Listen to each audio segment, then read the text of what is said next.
සාලිය මොනවත් නොවුන ගානට ඉන්නේ. ගිහින් අර ගත්ත ඉඩම ගැන පොඩ්ඩක් හොයලා බලන්න. ගෙයක්වත් හදාගන්න එපැයි. හැමදාම මෙහෙම ඉඳලා බෑනේ. ආහා හරි මම බලන්නම් කියලා දැන් අවුරුද්දක් කිව්වනේ. කෝ ඒ පැත්ත පළාතෙවත් ඔයා ගියාද? අදත් ගේ රෙන්ට් එක ගෙවන්න කියලා ඒ මිනිහා මගේ ඔළුව කන්න හදනවා. මෙහෙම ගියොත් මිනිස්සු අර අමාරුවෙන් ගත්ත ඉඩමත් අල්ලගනීවි. පුළුවන් විදිහට ඒ ඉඩම සුද්ධ කරලා ගේ කෑල්ලක් අටවන් හරි ඉමු.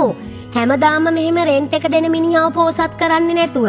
අනේ මේ සුජාතා ඔයා කියනවා වගේ මේ ගහෙන් ගෙඩි එන්න වගේ එහෙම ගෙවල් හදන්න බෑ. ඒවට පිළිවෙලක් තියෙනවා. අනේ ඔයාගේ තියෙන පිළිවෙල හොඳ නිසා තමයි අපි බැන්ද දවසේ ඉඳන්ම මේ අනුන්ට රෙන්ට් එක දීදී රට වටේ ගෙවල් ගානේ යන්නේ.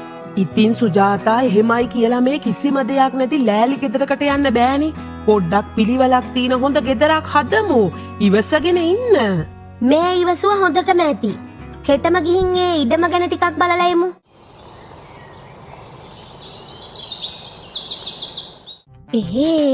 මේ බලනවකො සාලිය.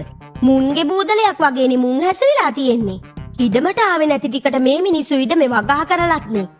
එහෙම අවසරයක් නැතුව පුළුවන් ද වගා කරන්න ඔහොම? ජිනදාස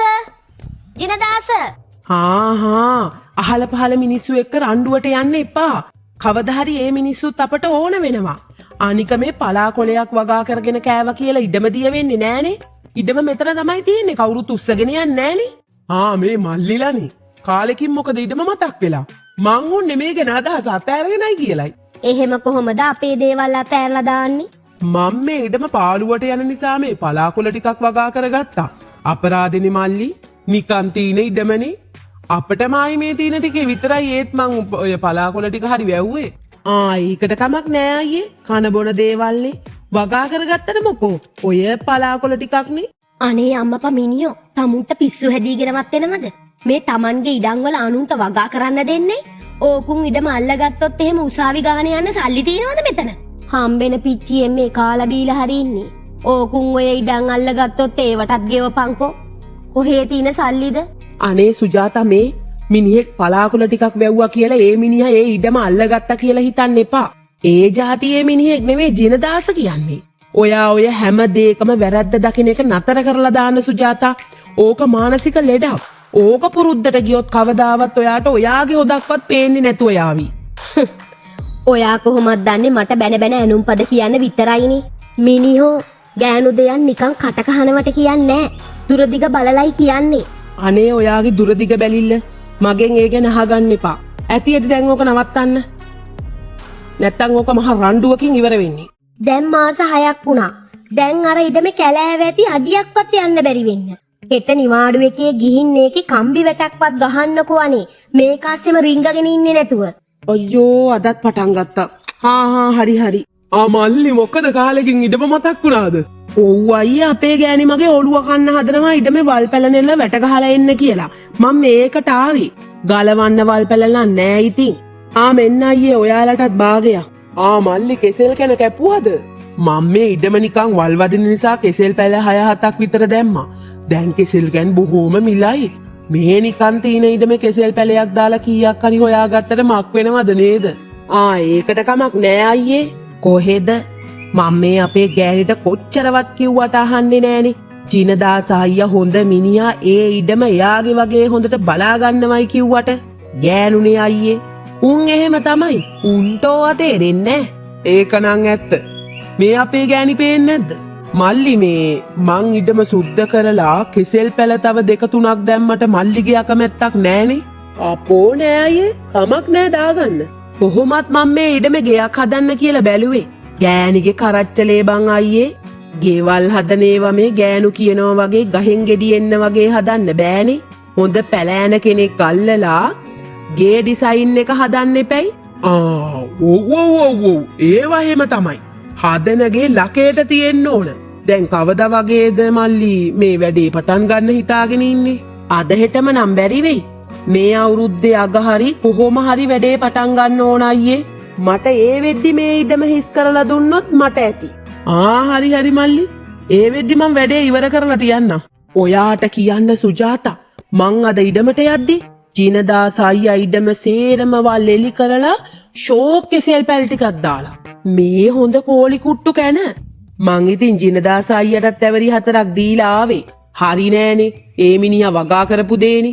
මොකක්? ඌගේ සෙල්පල දාලා අපේ ඉඩමේ?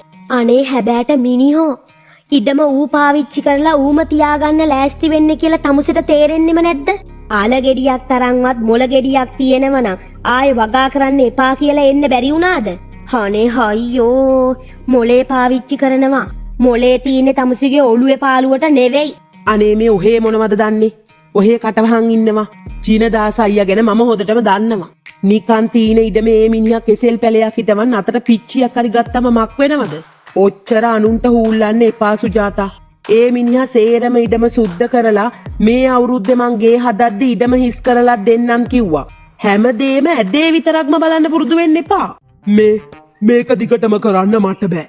කුලී සල්ලි ඉල්ලන් උඹලා ළඟට එන්න මට බෑනේ හැමදාම. ඊළඟ මාසේ වෙද්දි මට මගේ ගේ ඕන. අනේ මුදලාලි මට තව ටික දවසක් දෙන්න. සල්ලි ලැබුණ ගමන් මං අරන් එන්නම්. සල්ලි ගෙදරටම ගෙනලා දෙන්නම් මුදලාලි. ඒ කතාවලින් මට ඇති වැඩක් නෑ. ඊළඟ මාසේ මට මගේ ගේ ඕන. අලුත් කට්ටියකට මම ගේ දෙන්න පොරොන්දු වුණා වැඩි ගානකට. අනේ මන් දන්නේ නැන්දේ. මේ ගෙයිනුත් ගියොත් දැනට ගෙවල් 10කට විතර අපි ගිහින්. ඕක හැමදාම කරන්න බෑනේ ළමයෝ. තමන්ගේ කියලා යතිලා ඉන්න හරි ගෙයක් දරක් එපාද?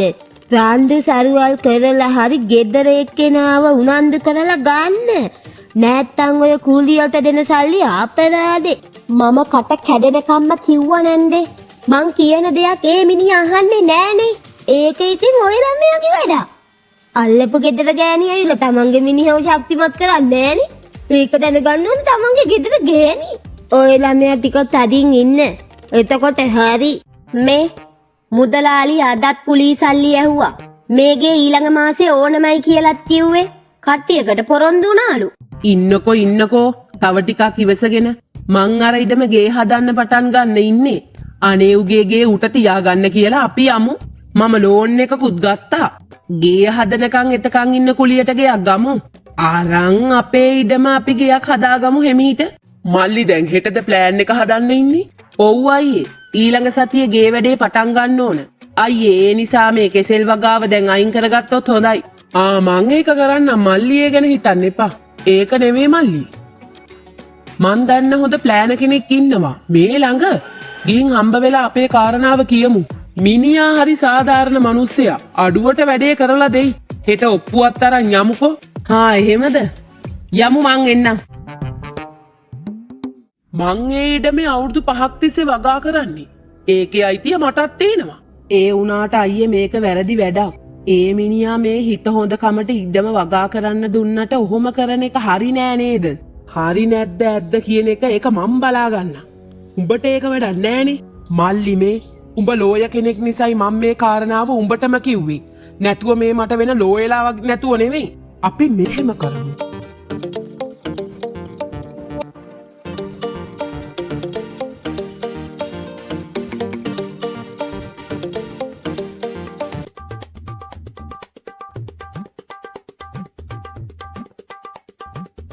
මල්ලි එන්න වාඩි වෙන්න. මේ තමයි මං අර කිව්ව ප්ලෑන. මිනිහා හරි දක්ෂයා. මේ අපේ ගෙදර ප්ලෑන ඇන්දෙත් මේ මිනිස්සයානේ.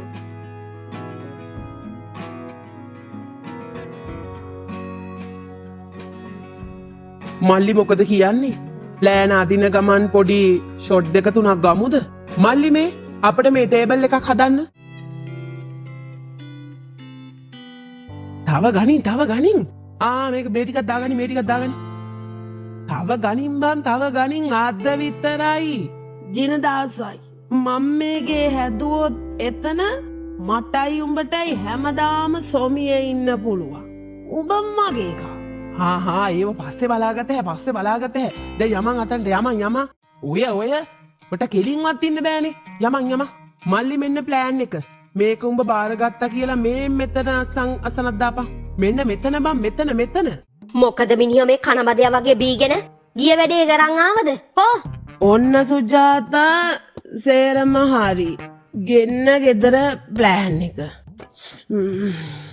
කාමර 3යි. උඹටයි මටයි දවසක අපට ලැබෙන දරු පැටියටයි.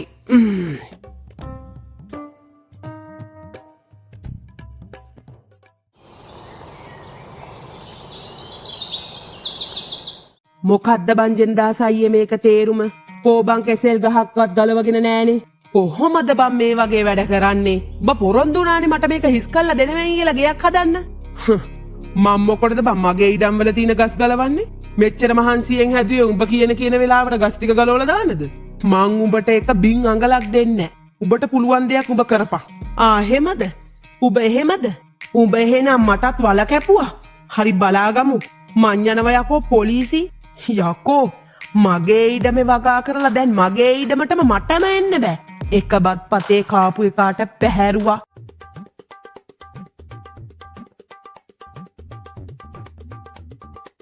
මං තමුසෙට කිව්වා. කට කැඩෙනකම්ම කිව්වා. ඕක කරන්න යන දේ ගැන. කොහෙද? ඇහුවද? දැන් හරිනේ. ගෑනුන්ට මොලේ නෑ කියලා අරුව ඔළුව උඩ තියාගෙන නැටුවේ. දැන් හරිද? එහෙම කොහොමද? ඒක මගේ ඉඩම. හොඳයි බලාගමු. මං යනවා කොහොමත් පොලිසි. ජිනදාස අයියේ. සාලියකාරයා උඹට විරුද්ධව පොලිසි ගිහින් ඉඩමට මම මේ දුවගෙන ආවේ තකහණියක් ඒක කියලා යන්න. ගියපු දෙම්බන් පොලිසියට බැරි නම් ඕන තූත්තු කුඩියක දැන් ඒක මගේ. ඒ කිව්වේ මට තේරුන්නේ නැහැ. එදා මං ඕකට ප්ලෑන් ආදින්න යනවා කියලා ඕකව අරන් ගිහින් අපේ ලෝය මල්ලි ඉදිරිපිට ඕකට හොදටම පෝලා උගේ ඉඩම ලියාගත්තා. මෝට මොනවත් මතක නෑ බං. කන මදයා වගේ බීලා හිටියේ. ඔප්පුවත් දැන් මගේ. හොඳයි. දෙපාර්ශ්වයම ඉන්න නිසා අපි කෙලින්ම කතාවට බහිමු. මේ ඉඩම සාලිය තමුන්ගේ කියලා රජයට ආදායම් බදු ගෙවලා තිනවා. ඒත් ජිනදාසගේ නමට තමයි ඉඩම තියෙන්නේ. අවුරුදු 5ක බුක්තියක් තිනවා. එහෙම තමයි මේවේ සඳහන් වෙලා තියෙන්නේ. එහෙම කොහොමද මගේ ඉඩම වෙන කාටවත් අයිති වෙන්නේ? ඒක මගේ නමටනේ තියෙන්නේ. ඒවා අපට වැඩක් නෑ. අපි ක්‍රියා කරන්නේ යුක්තියට අනුව. මේ නඩුව උසාවි දානවා. ඊට පස්සේ මේක විසඳ ගන්න පුළුවන්. මදයි ගෙයක් හදාගන්න කියලා ඉඩමක් ගත්තා. දැන් ලෝයලා අල්ලන්නයි උසාවි ගාන යන්නයි නැති ලෙඩ ගත්ත ලෝන් එක මේවටම ඉවර වෙයි. හොඳයි. මගේ හිත හොඳ කමට එදා උඹට මං පලාකොලයක් වගා කරගන්න දුන්නේ. උඹ මගේ හිත හොඳ කමින් ප්‍රයෝජන අරන් මාව ගොනාට අන්දන් කෙසෙල් වගාව දාගත්තා. ඒක විතරක් නෙවෙයි. මාව මෝඩයට අන්දලා මගේ ඉඩමත් ලියාගත්තා. මිනිස්සුන්ට ඕනවට වඩා හොඳ කරන්න ගියාට ඕවා මට හොඳ පාඩම්.